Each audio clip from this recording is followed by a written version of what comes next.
فلسطین سے، غزہ سے جو حالات آ رہے ہیں وہ جگر کو خون کر دینے والے ہیں، مایوس کن حالات ہیں، ایک عام انسان کو مایوسی کے اندھیروں میں ڈھکیلنے والے ہیں۔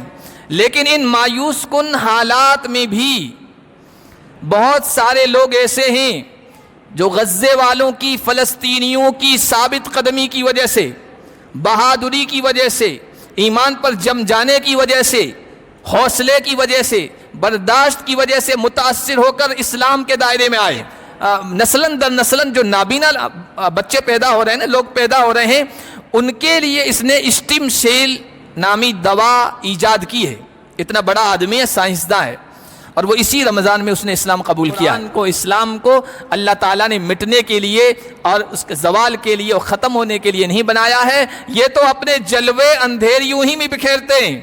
مظلومیت کی حالت ہی میں قرآن بڑے بڑوں کو اپنا اسیر بناتا ہے اور اپنا غلام بنا لیتا ہے۔ یہ چند واقعات ہیں، ورنہ جو یورپ میں لوگ رہتے ہیں، انگریز ممالک میں جاتے تھے میدان جنگ میں اور ہنہناتے تھے نا، تو کیوں ہراساں ہے سہیل فرس اعدا سے، دشمنوں کے گھوڑوں کی ہنہناٹ سے کیوں گھبرا رہا ہے؟ کیوں ہراساں ہے سہیل فرس اعدا سے، نور حق بجھ نہ سکے گا نفس اعدا سے، یریدون ان یطفئوا نور اللہ بافواہہم، یہ اپنے منہ کی، یہ اعدا، یہ دشمن نفس اعدا سے اپنے منہ کی پھونکوں سے اسلام کے قرآن کے روشن چراغ کو بجھانا چاہ رہے ہیں، اور تو گھبرا رہا ہے کہ عبادہ الذین اصطفیٰ اما بعد۔ اعوذ باللہ من الشیطان الرجیم، بسم اللہ الرحمن الرحیم۔ ان ھذا القرآن یہدی للتی ہی اقوم ویبشر المؤمنین الذین یعملون الصالحات ان لهم اجرا کبیرا۔ وقال النبی صلی اللہ علیہ وسلم ان اللہ یرفع بهذا الکتاب اقواما ویضع به آخرین، او کما قال النبی صلی اللہ علیہ وسلم۔ محترم بزرگوں اور عزیز دینی بھائیوں، ہم سب نے اللہ کے فضل و کرم اور اس کی توفیق سے اس ماہ مبارک میں تراویح کے اندر اللہ کی آخری کتاب، انسانیت کے نام اللہ کے آخری پیغام قرآن کریم کو سنا ہے اور سنایا ہے۔ یقیناً یہ بڑی سعادت کی بات ہے۔ جن لوگوں نے سنایا ہے اور جن لوگوں نے سنا ہے سب قابل مبارکباد ہیں، جہاں کہیں بھی سنا ہو اور جہاں کہیں بھی سنایا۔ قرآن کریم کے نزول کا، اترنے کا مہینہ ہے، اور قرآن کریم کے نزول کی شب اور رات ہے، اور قرآن کریم کی تکمیل کا، ختم کا موقع ہے۔ تو اسی کی نسبت سے، اسی کے تعلق سے چند باتیں عرض کروں گا۔ اللہ تعالیٰ سے دعا ہے کہ اللہ تبارک و تعالیٰ ایسے طریقے سے، ایسے اندازے سے کہنے کی توفیق عطا فرمائے کہ جو ہم سب کے لیے ایمان کے بڑھنے کا، ایمان میں اضافے کا اور مایوسیوں سے نکلنے کا باعث ہو۔ قرآن کریم کی آیت کا ایک حصہ میں نے آپ کے سامنے ابھی پڑھا، 15واں پارہ سورہ بنی اسرائیل کی آیت، اسی کے متعلق انشاءاللہ آج کی گفتگو رہے گی۔ آیت کا ترجمہ یہ ہے کہ ان ھذا القرآن یہدی للتی ہی اقوم، بے شک یہ قرآن رہنمائی کرتا ہے، ہدایت دیتا ہے، صحیح راستے کی طرف لاتا ہے۔ یہدی للتی ہی اقوم، دوسرا حصہ ہے ایسے راستے کی جو سب سے بہترین ہے، سب سے مضبوط ہے، سب سے سیدھا ہے، سب سے بہترین ہے۔ قرآن رہنمائی بھی کرتا ہے، اور رہنمائی ایسے راستے کی کہ اس سے بہتر راستہ کوئی اور ہے نہیں۔ قرآن جب نازل ہوا تھا آج سے تقریباً 1400 سال پہلے، اس وقت بھی اس قرآن نے انسانوں کی رہنمائی کی تھی، صحیح راستے کی طرف گائیڈنگ کی تھی، بلایا تھا، صحیح راستہ بتایا تھا، اور قرآن میں آج بھی یہ صلاحیت ہے کہ وہ آج کے انسانوں کی بھی رہنمائی کرتا ہے صحیح راستے کی جانب۔ جب بھی کسی بھی کو بھی کسی بھی طریقے سے کسی بھی راستے سے قرآن تک رسائی مل جاتی ہے، قرآن تک پہنچ جاتا ہے، کسی طریقے سے قرآن تک اس کی پہنچ بن جاتی ہے، اور وہ تعصب کا چشمہ اتار کر رہنمائی کے لیے، صحیح زندگی گزارنے کے لیے قرآن سے رہنمائی چاہتا ہے، تو قرآن اس کی رہنمائی کرتا ہے، اور قرآن پھر اس کو اپنا گرویدہ بنا لیتا ہے، اپنا غلام بنا لیتا ہے۔ اب اس پر میں چند شہادتیں، چند گواہیاں موجودہ زمانے کی پیش کروں گا، اس پر اپنی بات ختم کرنے کی کوشش کروں گا کہ قرآن کس طرح لوگوں کی آج بھی رہنمائی کر رہا ہے۔ ایک مشہور نام ہے یحییٰ برٹ، آکسفورڈ یونیورسٹی کا سب نام سنتے ہیں، اس سے متعلق ہیں، اس سے جڑے ہوئے، نسلاً انگریز، پہلے نام کچھ اور تھا، بعد میں نام یحییٰ رکھا۔ اس کے والد ہیں جان برٹ، BBC اکثر لوگ سنتے ہوں گے، تو BBC کے ڈائریکٹر جنرل تھے اس کے والد جان برٹ۔ مسلمان ہو گیا یحییٰ برٹ، مسلمان ہونے کے بعد اس نے تبلیغی جماعت میں وقت لگایا، اس کے بعد اس کو شوق پیدا ہوا اور جذبہ پیدا ہوا، اسلام کو سیکھا، اور اس کے بعد داعی بن گیا، اسلام کی طرف بلانے والا۔ اس کی قرآن نے رہنمائی کی، اس نے PhD کی، PhD پر تھیسس لکھنا ہوتا ہے، مضمون لکھنا ہوتا ہے، ایک مقالہ تیار کرنا ہوتا ہے، تو اس نے PhD پر جو تھیسس لکھا، تیار کیا، وہ اس موضوع پر، اس مضمون پر کہ 9/11 کے بعد، 9/11 جو بڑے لوگ ہیں وہ سب جانتے ہوں گے، پہچانتے ہوں گے، نوجوان لڑکوں کو شاید پتہ نہ ہو، یعنی 9/11 کا جو واقعہ امریکہ میں ٹوین ٹاورز سے جو جہاز ٹکرائے تھے، اور اس کے بعد دنیا کے حالات بدلے، اسلام کے خلاف دہشت گردی کا جو پروپیگنڈا ہوا، تو وہ واقعہ اس کو 9/11 کہتے ہیں، 2001 کی بات ہے۔ تو 9/11 کے بعد پوری دنیا میں اسلام مخالف پروپیگنڈے ہوئے ہیں زبردست طریقے سے، مسلمانوں کے خلاف، اسلام کے خلاف، قرآن کے خلاف۔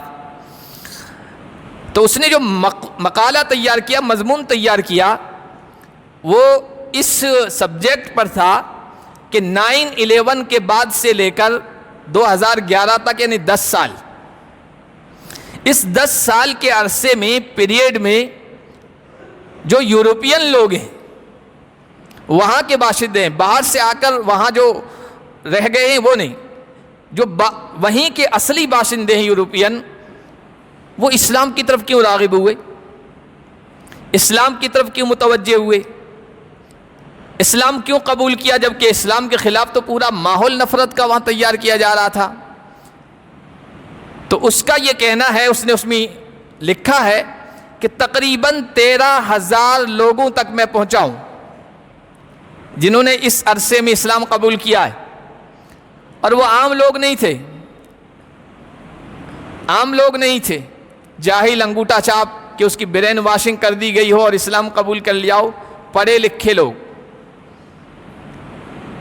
اچھے تہذیب یافتہ لوگ، بڑے عہدوں پر بیٹھے ہوئے لوگ، سمجھدار دانشور لوگ، 13,000 لوگوں تک پہنچا ہوں، اور ان سے میں نے وجہ پوچھی ہے کہ تمہارے اسلام قبول کرنے کی وجہ کیا ہے، ریزن کیا ہے، کیا سبب بنا، اسلام کی طرف تم کیوں مائل ہوئے، اور اسلام کی رغبت، اسلام کا شوق کیوں پیدا ہوا۔ تو ان میں سے 80% لوگوں کا یہ کہنا تھا کہ ہمارا کسی نہ کسی طریقے سے پہنچنا ہو گیا، ہماری رسائی ہو گئی قرآن کریم تک، اور پھر ہم نے قرآن کریم کو پڑھا، اس کی اسٹڈی کی، اس کا مطالعہ کیا، تو پھر قرآن نے ہمیں اپنا غلام بنا لیا۔ اور ان لوگوں میں ڈچ لوگ بھی ہیں، انگریز بھی ہیں، اسکاچ بھی ہیں، جرمن کے لوگ بھی ہیں، سب لوگ وہاں۔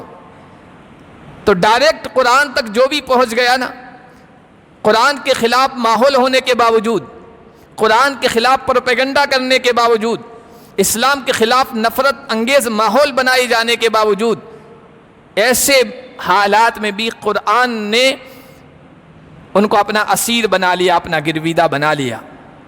تو اس کا یہ کہنا ہے کہ قرآن نے ڈائریکٹ ان کی رہنمائی کی ہے اور وہ مشرب اسلام ہو گئے، اسلام کو قبول کر لیا ہے۔ ایک اور شہادت اور گواہی، ایک امریکی نو مسلم خاتون ہے، لیڈیز ہے، اس کا نام ہے ڈاکٹر ایم کے ہرمنسن، غالباً مارسیا، ایم سے مارسیا اس کا پہلا نام تھا۔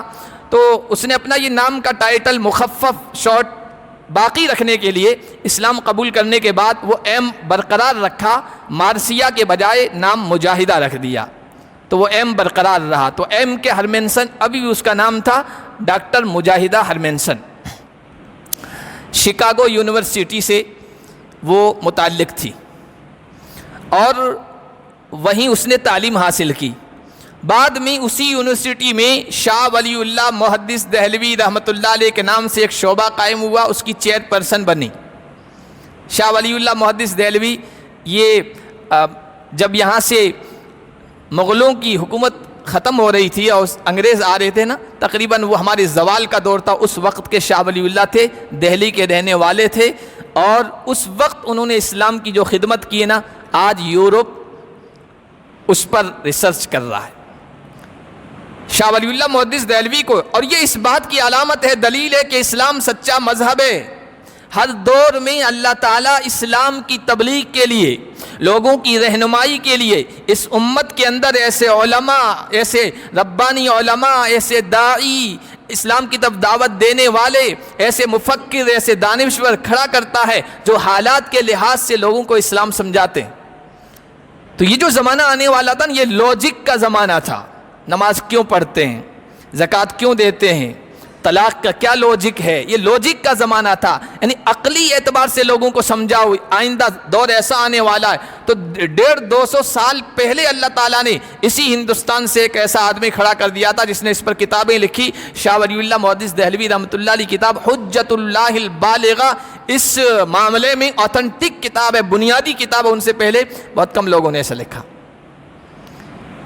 ہر چیز میں اسلام کا یہ جو حکم ہے، یہ جو ہدایت ہے، اس میں عقلی اعتبار سے وجہ کیا ہے، دل کو مطمئن کرنے والی باتیں انہوں نے لکھی ہے۔ تو وہاں پر شاہ ولی اللہ محدث دہلوی کے نام سے ایک شعبہ قائم ہے، اس کی چیئر پرسن ہے۔ اس نے جو پڑھا، سین ڈیاگو یونیورسٹی ہے، وہاں اس نے کئی کورس کیے، وہاں تعلیم حاصل کی اور وہاں وہ پڑھی۔ اس کے بعد مسلمان ہو گئی۔ مسلمان ہونے کے بعد ایک عالم دین تھے صوفی حمید الدین سواتی، انہوں نے شاہ ولی اللہ پر بہت کام کیا ہے، وہ شاہ ولی اللہ سے متاثر تھی، تو وہ ان کے پاس گئی۔ یہ کافی سال پہلے کا واقعہ ہے۔ ان کے پاس گئی تو انہوں نے ایک سوال کیا، انٹرویو لیا تھا، اس انٹرویو میں ایک سوال کیا تھا کہ میری بہن بتاؤ کہ مسلمانوں کی اجتماعی حالت، جو مسلمانوں کی اجتماعی حالت ہے، اس میں کوئی ایسی کشش تو ہے نہیں کہ لوگ اسلام کی طرف متوجہ ہوں؟ حالت تو ہماری بگڑی ہوئی ہے، سماجی حالت، اجتماعی حالت۔ تمہیں اسلام کی طرف کس چیز نے راغب کیا؟ اسلام کی طرف رغبت کیوں پیدا ہوئی؟ تو اس نے وجہ یہ بیان کی کہ میں سین ڈیاگو یونیورسٹی میں پڑھ رہی تھی، وہیں کہیں کورس کیے ہیں، اور تعلیم کے دوران اندر سے مجھے روحانی سکون کی تلاش تھی، روحانی طور پر خلا محسوس ہوتا تھا، کمی محسوس ہوتی تھی، بے چینی محسوس ہوتی تھی، اور سکون کی تلاش میں میں نے متعدد سفر کیے، کئی سفر کیے، کئی علاقوں میں گئی، اور کئی یونیورسٹیوں میں الگ الگ ملکوں میں جا کر میں نے کئی کورس کیے ہیں، اور اس سکون کی تلاش میں بھی رہی۔ اسی سفر کے دوران میں اسپین گئی ہوں، اور اسپین کی کسی یونیورسٹی میں کوئی کسی کورس کے اندر مشغول تھی اس کی تیاری میں، تو وہاں پر ایک موقع پر میں اپنے کمرے میں بیٹھی ہوئی تھی. اس وقت ریڈیو کا زمانہ تھا، موبائل نہیں آیا تھا زیادہ، تو ریڈیو میں خبریں سنتے تھے، دوسری چیزیں سب کچھ ریڈیو کے ذریعے سنتا تھا. تو میں نے ریڈیو آن کیا، چالو کیا، اچانک کوئی ایسی آواز آئی جو میری سمجھ میں تو نہیں آتی تھی، لیکن آواز میرے دل کی آواز تھی، میرے ضمیر کی آواز تھی. اس آواز کو میں نے یوں محسوس کیا کہ جانی پہچانی آواز ہے، کشش ہے، میگنیٹک ہے، اس میں دل کو متوجہ کر رہی ہے اور دل کی آواز ہے. آواز کو سن کر مجھے دلی طور پر سکون محسوس ہوا جس کی میں تلاش میں تھی. کئی دنوں تک میں سنتی رہی. پھر میں نے، چونکہ اسپین جو ہے نا، اسپین کے سامنے بالکل موروکو ہے، مراکش، بیچ میں، دونوں ملکوں کے بیچ میں 18-19 میل یا 20 میل ایک سمندری پٹی ہے جھیل کی طرح، اور قریب قریب ہے. کئی دنوں تک میں یہ آواز سنتی رہی. پھر اندر سے یہ تجسس پیدا ہوا کہ معلوم کروں یہ آواز کس چیز کی ہے، بہت سکون دے رہی. معلوم کرنے پر پتہ چلا کہ کسی نے بتایا کہ یہ مسلمانوں کی ہولی بک قرآن کی تلاوت کی آواز ہے. موروکو کسی ریڈیو اسٹیشن سے نشر ہوتی ہے روزانہ قرآن کی تلاوت. یہ مسلمانوں کی معظم کتاب قرآن کریم کی آواز ہے. وہ کہتی ہے کہ میں روز سنتی رہی، مجھے سکون محسوس ہوتا تھا، بہت راحت محسوس ہوتی تھی. پھر اندر سے جذبہ پیدا ہوا کہ بھائی اس آواز میں اتنا سکون ہے، اتنی کشش ہے، تو اس کتاب کا جو مضمون ہوگا، اس میں جو باتیں بیان کی گئی ہوگی تو وہ کیسی ہوگی، کتنی شاندار ہوگی اور کتنی بہترین ہوگی. تو اس تک پہنچنے کی مجھے کوشش کرنی چاہیے. میں نے لوگوں سے معلوم کیا ادھر ادھر، تو مجھے کسی نے اس کا انگریزی ٹرانسلیشن ترجمہ بتایا. میں دکان پر گئی اور وہاں پر میں نے قرآن کا ترجمہ معلوم کیا. تفتیش کی پتہ چلا پختال کا ترجمہ انگریزی میں بہت مشہور ہے، پختال کا ترجمہ. مجھے وہ پختال کا ترجمہ ملا. میں اس کے ذریعے سے قرآن کو سمجھنے کی کوشش کرتی رہی. چند دنوں تک، چند مہینوں تک یہی معاملہ چلتا رہا. اس کے بعد اندر سے یہ آواز آئی میرے کہ یہ جو تو قرآن پڑھ رہی ہے نا، یہ قرآن کو سمجھنے کی کوشش کر رہی ہے، یہ تو سیکنڈری سورس ہے، ترجمہ ٹرانسلیشن، ڈائریکٹ کوئی سورس ہے، اس سے کیوں نہیں تو حاصل کرتی اور سمجھتی ہے. تو اندر سے جذبہ پیدا ہوا کہ قرآن کی زبان جو ہے وہ عربی ہے، تو مجھے عربی سیکھنا چاہیے. چنانچہ اس خاتون نے عربی سیکھی، اردو سیکھی، فارسی زبان سیکھی، اور اس کے بعد قرآن کو ڈائریکٹ سورس سے سمجھنے کی کوشش کی. وہ کہتی ہیں جب ڈائریکٹ میں نے اس کو سمجھنے کی کوشش کی تو قرآن نے مجھے اسلام کی طرف راغب کر دیا. اسلام کی محبت میرے دل میں بیٹھ گئی اور میں مسلمان ہو گئی. یہاں غور و فکر کا ایک لمحہ ہمارے لیے بھی، ہم نسلی مسلمانوں کے لیے. کتنے سال ہمارے گزر گئے، ہم نمازیں بھی پڑھتے رہتے ہیں، اس میں قرآن کی تلاوت کرتے رہتے ہیں. کبھی یہ جذبہ آیا کہ ہم سمجھنے کی کوشش کریں کہ قرآن جو ہم پڑھ رہے ہیں نمازوں میں کیا کہہ رہا ہے؟ قرآن ہمارا رب ہم سے کیا کہہ رہا ہے؟ ہم اپنے رب سے کیا درخواست کر رہے ہیں، کیا مانگ رہے ہیں؟ ہم تو اس پر خوش ہیں ہم نماز پڑھ لیتے ہیں، یا اس پر خوش ہیں درس قرآن میں بیٹھ لیتے ہیں، یہ بہت کافی ہے ہمارے لیے. ڈائریکٹ سمجھنے کی کوشش ہم لوگوں نے کتنی کی ہے، یہ ہمارے لیے لمحہ فکریہ ہے. بہرحال قرآن تک وہ پہنچ گئی، قرآن نے اپنا اسیر اسے بنا لیا. ایک اور شہادت، تیسری گواہی، وہ پاپائے روم کی ہے، جو اس سے پہلے عیسائیوں کا جو مذہبی رہنما تھا پاپائے روم، بینڈیکٹ 16 اس کو کہتے تھے. تو اس کی گواہی، اس کے بارے میں لکھا کہ ویٹیکن سٹی ہمارا جس طرح مکہ ہے، عیسائیوں کا ویٹیکن سٹی ہے اٹلی میں، جس کا مذہبی رہنما وہ تھا. اس نے اٹلی کے جو معاشی ماہرین تھے، اکنومی کے ماہرین، ان کو بلایا، پینل بنایا، ایک کمیٹی بنائی اور کہا کہ دنیا میں ہم دیکھ رہے ہیں اکنامک کے اعتبار سے توازن نہیں ہے، بیلنس نہیں ہے. جو طاقتور ممالک ہیں، پیسے والے ممالک ہیں، انہوں نے کمزور ملکوں کو قرضے دے دے کر اپنے پنجوں میں جکڑ لیا ہے اور ان کو کمزور سے کمزور تر کرنے کی کوشش کر رہے ہیں. اس کی وجہ سے دنیا کا نظام بگڑ رہا ہے. اس کے حل کی کوشش کرو اور کوئی حل بتاؤ. اس نے پینل بنایا، کمیٹی بنائی اور ماہر لوگوں کو اس پر بٹھایا اور انہوں نے جو پاپ بینڈیکیٹ کو جو رپورٹ پیش کی وہ رپورٹ میں آپ کے سامنے رکھنا چاہتا ہوں. انہوں نے یہ کہا کہ یہ سب دنیا کے اندر خرابی اس وجہ سے ہے کہ دنیا کے اندر معاشی توازن نہیں ہے, اکنومی کے اعتبار سے لوگوں میں ملکوں میں بیلنس نہیں ہے. یہ سب خرابی غیر متوازن ان بیلنس سسٹم جو ہے وہ اس کی بنیاد ہے. تو کہا اس کا حل کیا ہے؟ تو ان لوگوں نے کہا اس کا حل وہی ہے جو اسلام بتاتا ہے, قرآن بتاتا ہے, معیشت کے, معاش کے, زندگی گزارنے کے, دولت کی تقسیم کا جو طریقہ, جو اصول قرآن بتاتا ہے, دنیا اگر اس پر آئے گی تو پھر دنیا کا نظام درست ہوگا.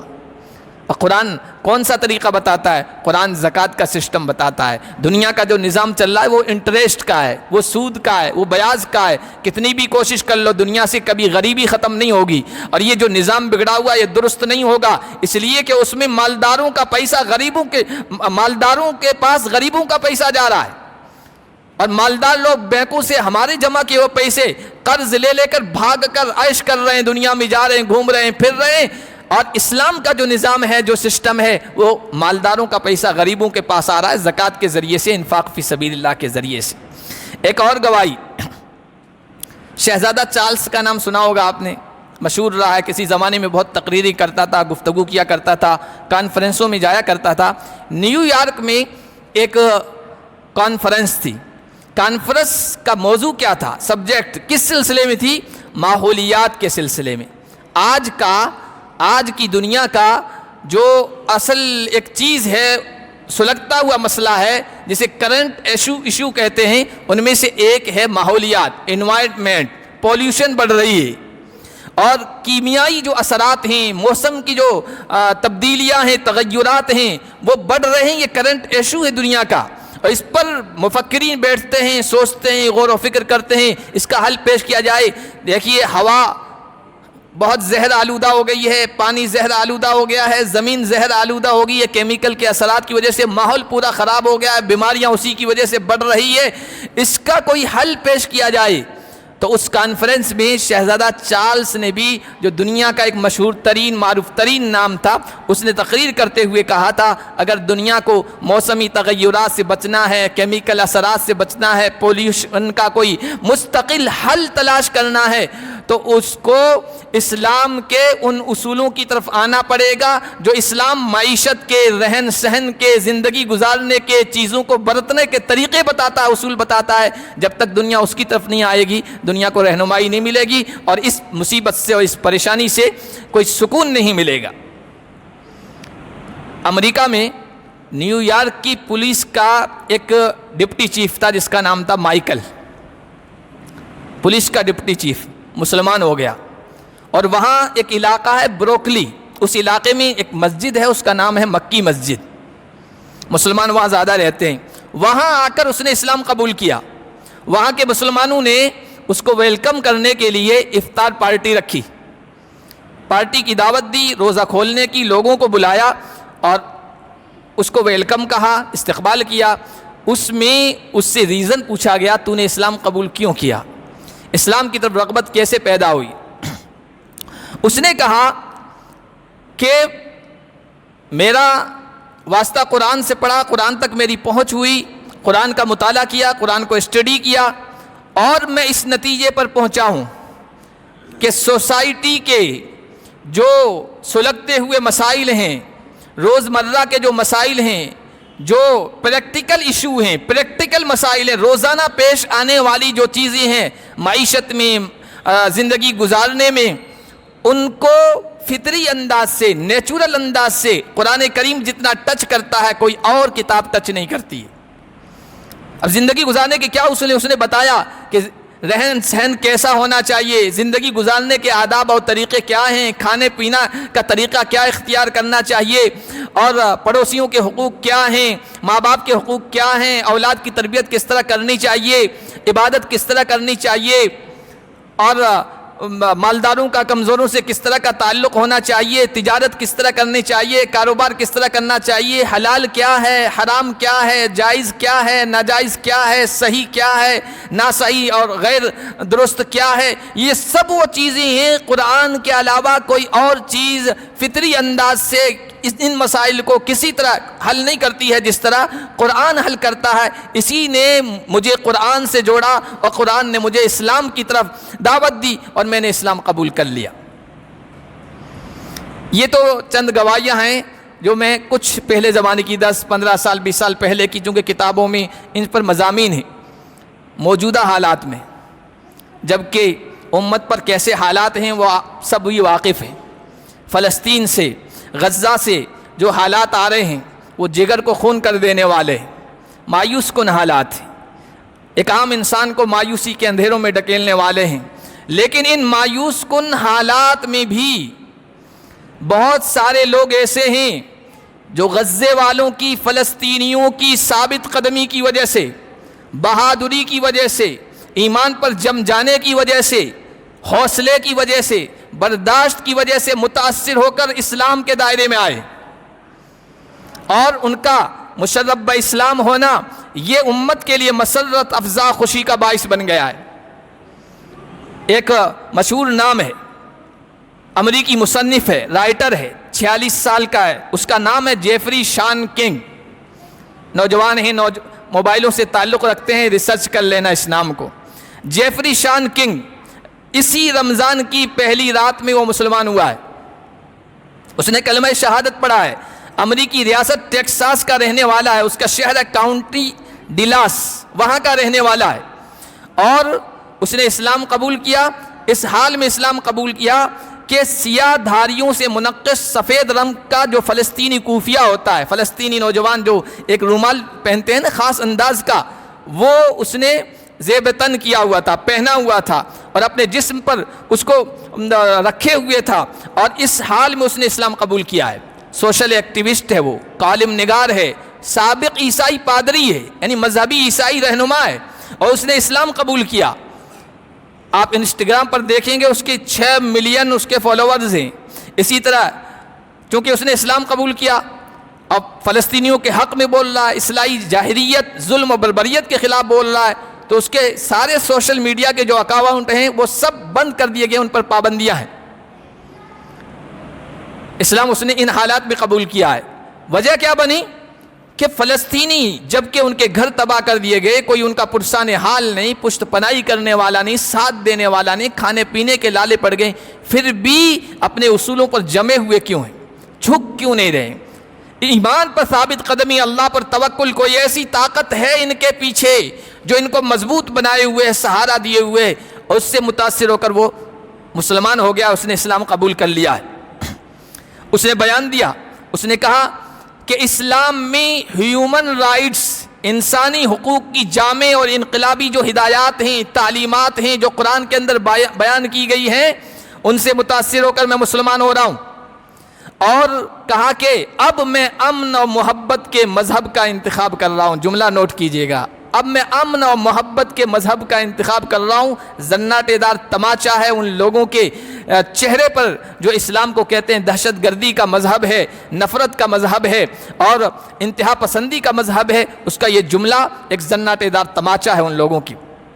اسی رمضان کی پہلی رات میں اس نے اسلام قبول کیا ہے۔ ایک اور امریکی ریپ اسٹار ہے، نوجوانوں ریپ اسٹار ہے، سمجھتے ہوں گے آپ ریپ اسٹار، پروڈیوسر ہے، نام ہے للی جون، میں نے ابھی سرچ کیا تھا مغرب بعد، تو بڑا مشہور نام ہے۔ امریکہ کے کیلیفورنیا علاقے کی مسجد میں اس نے اسلام قبول کیا ہے، سوشل میڈیا پر 10 لاکھ اس کے فالوور ہیں، اور میڈیٹیشن البم ہے، یوٹیوب پر سرچ کر لینا، بڑی پذیرائی ملی، بڑا مقبول ہوا ہے اس کا، میڈیٹیشن کے ذریعے سے روحانی سکون پہنچانے والا ایک اس نے البم تیار کیا ہے۔ اور ریپ میوزک میں اس نے کمال کیا ہے، ہپ ہاپ ایک خاص ڈانس کا انداز ہے، گانے کا جو انداز ہے، تو اس میں اس کو متعارف کرانے میں، لوگوں سے پہچان کروانے میں اس کا بڑا کردار تھا، وہ مسلمان ہو گیا، اسی رمضان میں مسلمان ہوا ہے، اسی رمضان کے پہلے ہفتے میں۔ اسے پوچھا گیا اسلام کیسے قبول کیا، اس نے کہا خواب میں مجھے حقائق بتائے گئے، سچائیاں بتائے گی، بار بار میری رہنمائی کی گئی، اور میرے دل کی پھر یہ صدا ہوئی کہ سچا مذہب یہی ہے، قرآن کی طرف میں آیا اور میں نے اسلام قبول کر لیا ہے۔ انسٹاگرام پر اس نے اپنے اسلام کا اعلان کیا، اور پھر آپ کا یہ جو ٹویٹر ہے، ٹویٹر پر ٹرن ڈاؤن فار اسلام کے نام سے ہیش ٹیگ چلا اور فرسٹ نمبر پر رہا ہے، ٹرن ڈاؤن فار اسلام، اسلام کی طرف آیا ہے۔ ایک اور بین الاقوامی شہرت یافتہ انٹرنیشنل پاپولر آدمی پرسن ہے، امریکی سائنسداں پروفیسر ہنری کلاسن، پروفیسر ہنری کلاسن، ابھی اسی رمضان میں انہوں نے بھی اسلام قبول کیا ہے۔ اسلام قبول کرنے کے بعد اپنا نام عبدالحق رکھا ہے، روزے بھی رکھنے شروع کر دیے۔ اور اسلام کی طرف کیسے آیا؟ انہوں نے وجہ بتائی کہ حق کی تلاش میں اور صحیح علم، حقیقی علم، سچے علم کی تلاش نے مجھے اسلام تک پہنچایا، مجھے قرآن تک پہنچایا ہے۔ ہارورڈ یونیورسٹی کے پروفیسر ہیں، اسٹیل سیل کے شعبے کے یہ پروفیسر ہیں، سائنسداں ہیں، اور جو بچے موروثی نابینا ہے، یعنی نسلاً در نسلاً جو نابینا بچے پیدا ہو رہے ہیں نا، لوگ پیدا ہو رہے ہیں، ان کے لیے اس نے اسٹیم سیل نامی دوا ایجاد کی ہے۔ اتنا بڑا آدمی ہے، سائنسداں ہے، اور وہ اسی رمضان میں اس نے اسلام قبول کیا ہے۔ کیوں قبول کیا ہے؟ قرآن اور اسلام کی جو بہترین سدا بہار تعلیمات ہیں ان سے متاثر ہو کر۔ فروری میں، اس مہینے سے آگے جائیے، فروری میں ہسپانوی فٹ بالر تھا مشہور، 32 سالہ، اس کا نام تھا اگنیشو پلیٹریو۔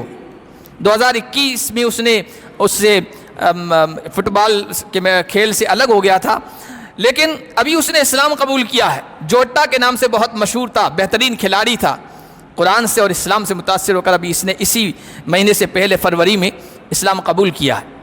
شکاگو کا مرکز ہے اسلامک کمیونٹی سینٹر، مرکز الصلاۃ، پہلی تراویح میں تقریباً 5 لوگوں نے وہاں اسلام قبول کیا ہے، اور ان کے نام بھی لکھے ہوئے ہیں۔ نام اس لیے لاؤں کہ بات طویل ہو جائے گی۔ سب سے وجہ پوچھی گئی تو انہوں نے کہا ہم نے اسلام کو بہت اسٹڈی کیا، کافی اس کا مطالعہ کیا، بہت دیر تک اس کو پڑھتے رہے، غور و فکر کرتے رہے، آخر کار اس چیز نے ہمیں اسلام کی طرف متوجہ کیا اور ہم اسلام قبول کر لیں۔ ٹوکیو جاپان کی ترکی مسجد ہے، وہاں ایک جاپانی نوجوان نے اسلام قبول کیا وہاں کے امام کے ہاتھوں پر، اور یہ صرف ایک نوجوان نہیں ہے، وہاں جو لوگ رہتے وہ بتاتے ہیں یومیہ درجنوں کی تعداد میں لوگ مسجد آتے ہیں، اسلامک کمیونٹی سینٹر میں آتے ہیں، وزٹ کرتے ہیں، اور کچھ دنوں کے بعد آ کر اسلام قبول کر لیتے ہیں۔ نام تو بہت سارے ہیں، فہرست ہے قصوں کی، اسلام قبول کرنے والوں کی کہانیوں کی۔ ایک واقعہ جو بہت مشہور بھی ہوا اور میں یاد دلاؤں گا تو آپ کو یاد بھی آئے گا۔ گزشتہ سال حج کے موقع پہ، اس سال نہیں، گزشتہ سال حج کے موقع پہ جبل رحمت سے عرفات کے میدان سے ایک تصویر شائع ہوئی تھی اور بہت وائرل ہوئی تھی۔ جنوبی افریقہ کا ایک سابق مذہبی رہنما تھا، عیسائی پادری تھا، اس کا نام تھا ابراہیم رچمنڈ، سیاہ فام، کالا۔ اس کی جو تصویر وائرل ہوئی تھی، جو ویڈیو وائرل ہوا تھا جبل رحمت عرفات میں، وہ اس حال میں کہ وہ کبھی سجدے میں تھا اور کبھی اس طرح ہاتھ اٹھائے ہوئے، احرام باندھے ہوئے، سفید کپڑے پہنے ہوئے، آہوزاری کے ساتھ راز و نیاز کی باتیں اللہ سے کر رہا تھا، اور لوگوں نے اس پر کیپشن لگائے تھے کہ یہ اسلام ہے، یہاں کالے اور گورے کی کوئی تفریق نہیں ہے، ایک ہی صف میں کھڑے ہو گئے محمود و ایاز، نہ کوئی بندہ رہا نہ کوئی بندہ نواز۔ بہت زیادہ وہ وائرل ہوا تھا ابراہیم رچمنڈ۔ تقریباً 15 سال وہ چرچ کا پادری رہا تھا، لاکھوں اس کے فالوورز تھے۔ اس نے اسلام قبول کیا، وجہ پوچھی گئی تو کہا کئی سالوں سے مسلسل خواب میں مجھے ندا دی جا رہی تھی، آواز دی جا رہی تھی کہ سفید لباس پہن لو، سفید لباس اختیار کر لو، سفید لباس پہن لو۔ میں نے اگنور کیا، نظر انداز کیا، بار بار پہلے سے زیادہ تیز وہ آواز مجھے سنائی دیتی تھی۔ آخر کار میں نے اپنے فالوورز کے سامنے یہ بات رکھی کہ اس طرح کی صدا آ رہی ہے، آواز آ رہی ہے، کیا کریں؟ سفید لباس پہن لیں، اس لیے کہ سفید لباس تو مسلمانوں کا ہوتا ہے احرام کی حالت میں۔ تو میرے فالوورز نے بھی تیار کا اظہار کیا کہ ہاں ہم بھی آپ کے پیچھے تیار ہیں۔ ایک مجلس میں میں نے ان کو بلایا اور وہ لباس پہن کر اشہد ان لا الہ الا اللہ پڑھا، اور سارے جو موجود لوگ تھے ان سب نے اشہد ان لا الہ الا اللہ پڑھا اور مشرف باسلام ہو گئے۔ ایک اور ابھی 10 مارچ کا واقعہ ہے، کیلیفورنیا کا، امریکہ کا، بہت مشہور وہاں کا پادری تھا، مذہبی رہنما تھا، فادر ہلیریون ہیگی اس کا نام ہے، اب نام رکھا گیا سید عبداللطیف۔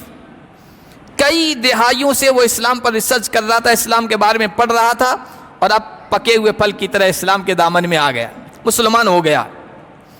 یہ چند واقعات میں نے سنائے اور جو اخبارات میں آئے، سوشل میڈیا پہ آئے، وہ میں نے نوٹ کیا اور آپ کے سامنے رکھے، اس لیے رکھے کہ ہم حالات سے مایوس نہ ہو، حالات سے مایوس نہ ہو۔ قرآن مایوسیوں والی کتاب نہیں ہے، قرآن حوصلہ دینے والی کتاب ہے۔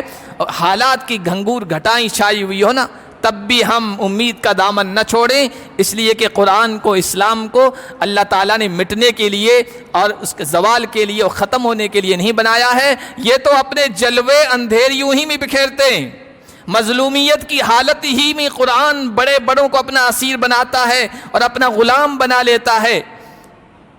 یہ چند واقعات ہیں، ورنہ جو یورپ میں لوگ رہتے ہیں، انگریز ممالک میں جو لوگ رہتے ہیں، وہ بتاتے ہیں کہ روزانہ کا روٹین ہے، یومیہ معمول ہے، سینکڑوں لوگ، اور اس میں تمام لوگ ہیں، شعبہ زندگی کے جتنے بھی شعبے ہیں، ہر شعبے سے، کیا مصنف، کیا رائٹر، کیا کالم نگار، کیا صحافی، کیا ڈاکٹر، کیا انجینئر، کیا میوزک کا ماہر، اور کیا سیاست داں، کس کس شعبے سے دیکھیں آپ، روزانہ اسلامک کمیونٹی سینٹر ہیں جو دعوت کے مرکز ہیں، وہاں آتے ہیں اور اسلام قبول کرتے ہیں۔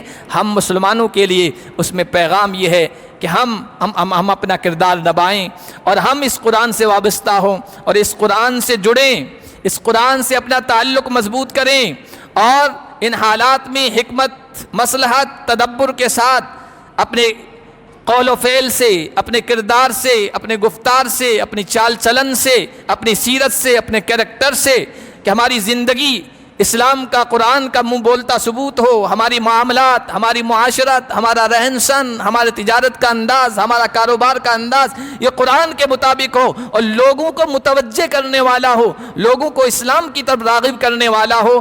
یہ ہم اپنائیں اور اسلام کے سچے داعی بن جائیں۔ اگر نہیں کریں گے تو پھر اللہ ایسے لوگوں کو لے آئے گا۔ قرآن میں کہتا ہے وَإِن تَتَوَلَّوْا يَسْتَبْدِلْ قَوْمًا غَيْرَكُمْ، اگر تم نہیں مانو گے، منہ پھیرو گے، قرآن سے دور ہٹو گے، تو ہم دوسروں کو لے آئیں گے، اور اللہ لے آ رہا ہے۔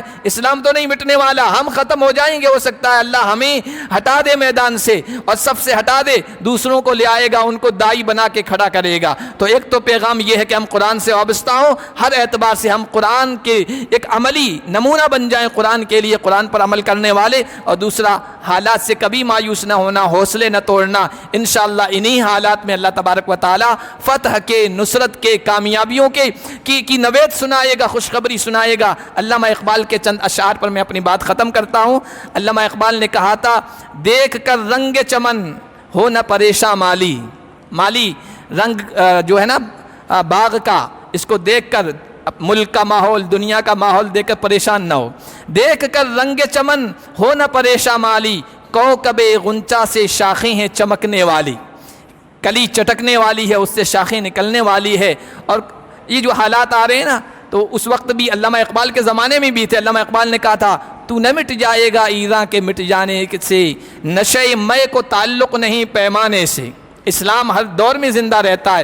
یہ جو پیمانے کے اندر مے ہوتی ہے، شراب ہوتی ہے نا، تو اگر وہ پیمانہ نہ ہو، جام نہ ہو، گلاس نہ ہو، تو کیا شراب کے اندر تاثیر نہیں ہوگی، نشہ نہیں ہوگا؟ کہا کہ تو نہ مٹ جائے گا ایراں کے مٹ جانے سے، نشے مے کو تعلق نہیں پیمانے سے، ہے آیا یورش تاتار کے فسانے سے، پاسباں مل گئے کعبے کو صنم خانے سے۔ بت خانے سے اسلام کے پاسباں نکلیں گے۔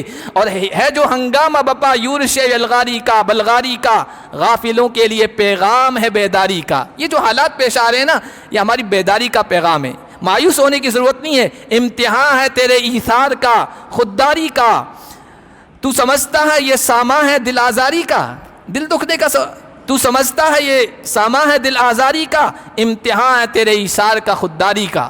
تو اپنے بھائیوں کے لیے کتنا ایثار، کتنا قربانی پیش کر رہا ہے، اس کا یہ امتحان ہے۔ اور کیوں ہراساں ہے سہیل فرس اعدا سے، پہلے زمانے میں گھوڑے آتے تھے میدان جنگ میں اور ہنہناتے تھے نا، تو کیوں ہراساں ہے سہیل فرس اعدا سے، دشمنوں کے گھوڑوں کی ہنہناٹ سے کیوں گھبرا رہا ہے؟